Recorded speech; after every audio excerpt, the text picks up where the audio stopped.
Ao completar 30 anos, eu tinha um dinheiro guardado e resolvi comprar uma casa. A casa não era perfeita e o bairro não era dos melhores, mas a vizinhança era agradável. Eu fui muito bem recebido por todos, mas no fim da rua morava um vizinho muito estranho, na casa dos 50 anos. Ele tocava em minha porta em horários muito tardios, pedindo favores bem esquisitos como: "Você pode encher esse balde de água para mim?"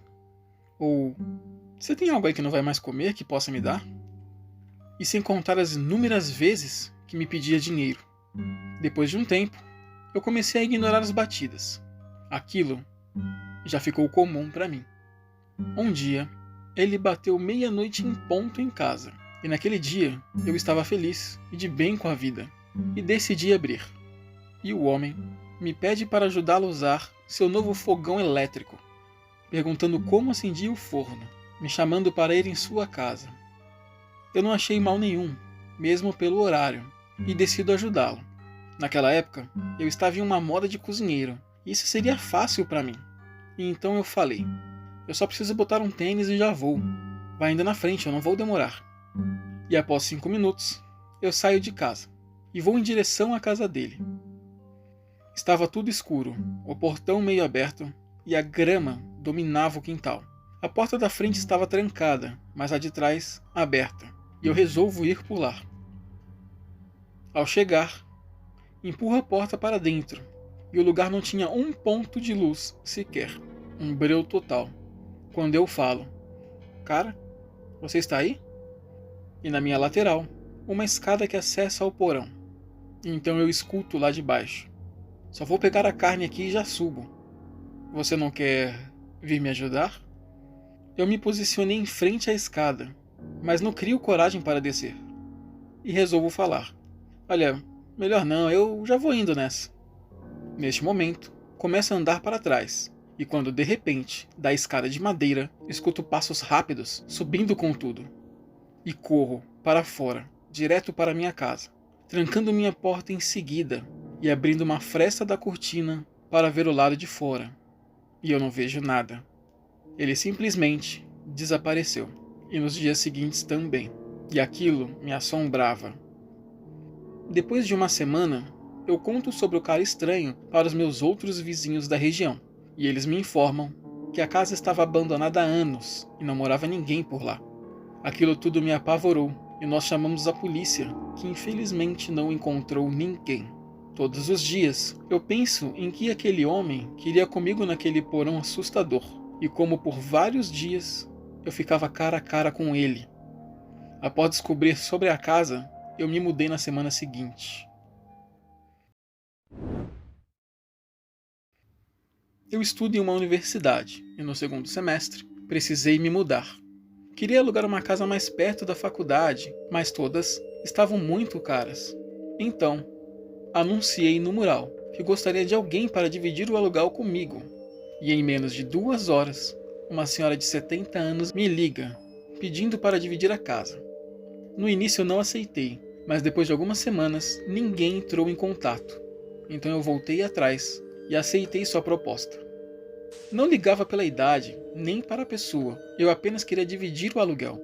Então voltei atrás. O nome dela é Dora, uma senhora adorável, mas muito na sua. Não gostava de se enturmar e ficava trancada no seu quarto a maior parte do tempo. Eu mal a via pela casa. Certa noite, assistindo TV na sala, através da parede do seu quarto, eu escuto risadas. No início, achava que ela estava no telefone, mas na verdade, eu ouvi apenas as risadas, sem conversa. Isso se repetiu por dias, e às vezes, do nada, ela me assustava, pois adorava me observar fazendo coisas sem sentidos, como cozinhar ou assistir TV. Não falava nada, apenas me olhava. E uma certa noite eu acordei com uma batida leve na porta, que se repetia sem parar. Não era uma batida forte para me chamar, era bem fraca, e eu sabia que era Dora, atrás da porta, e eu a chamo. Assim que falo seu nome, ela para de bater, e a escuto se virar e ir para o seu quarto. Aquilo me deixou assustado, e comecei a colocar minha mesa em frente à porta, para que ela não conseguisse entrar com facilidade, já que o tranco da minha porta estava quebrada. e não tinha segurança. Eu tentei questioná-la, mas eu nunca a via pela casa. Apenas ouvia as risadas vindo do quarto.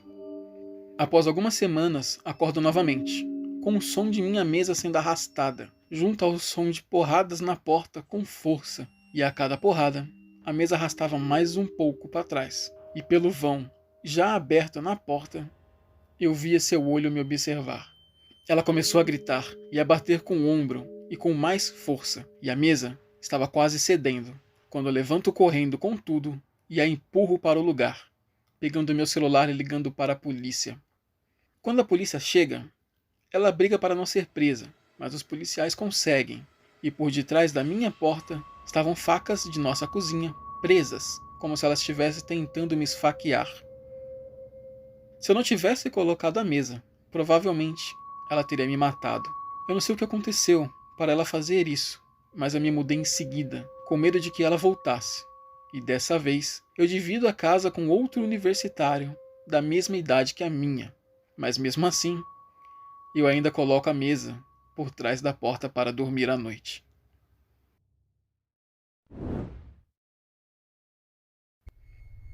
Quando eu era criança, morávamos na zona rural de Minas. A região era bem pacata. Nossos vizinhos moravam longe e não tínhamos muito contato com eles. O único vizinho que eu via com frequência era uma casa à esquerda, e eu tinha um contato com ele, pois para ir para a escola e voltar, precisava passar pelo seu terreno. Enquanto eu atravessava, ele ficava na varanda de sua casa me olhando e falando coisas. Em algumas noites, ele vinha para minha janela e ficava iluminando-a com uma lanterna. Eu sabia que era ele, porque eu já o vi indo em direção de minha casa com essa lanterna na mão à noite. Eu nunca contei isso para os meus pais, pois sempre achei que se eu ignorasse, ele ia parar. E o meu quarto ficava no segundo andar. Ele nunca ia conseguir alcançar ou ver por dentro.